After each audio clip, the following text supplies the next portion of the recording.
পাচারকৃত অর্থ দেশে ফেরাতে ইইউর সহযোগিতা চাইলেন বিএনপি নেতারা। সকালে দলীয় চেয়ারপারসনে গুলশান কার্যালয়ে যান ঢাকায় নিযুক্ত ইইউর ভারপ্রাপ্ত রাষ্ট্রদূত ডক্টর বার্নার্ড স্প্যানিয়ার। সকাল 10:30 নাগাদ তিনি বিএনপি নেতাদের সাথে বৈঠক করেন। দলটির স্থায়ী কমিটির সদস্য আমির খসরু মাহমুদ চৌধুরী বলেছেন, অর্থনীতি ও সুশাসন প্রতিষ্ঠায় ইউরোপীয় জোট কিভাবে সহযোগিতা করতে পারে সে বিষয়ে আলোচনা হয়েছে।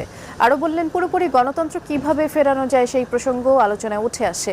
এই বৈঠকে বিএনপি প্রতিনিধি দলে ছিলেন মহাসচিব মির্জা ফখরুল ইসলাম আলমগীর, স্থায়ী কমিটির সদস্য অ্যানি চৌধুরী, পররাষ্ট্র বিষয়ক কমিটির সদস্য শাম্মা ওবায়েদ। আর বৈঠকে ভবিষ্যতের বাংলাদেশ কেমন হতে চলেছে তা নিয়ে বিস্তর আলাপ হয়েছে বলে বিএনপির নেতৃবৃন্দ জানিয়েছেন।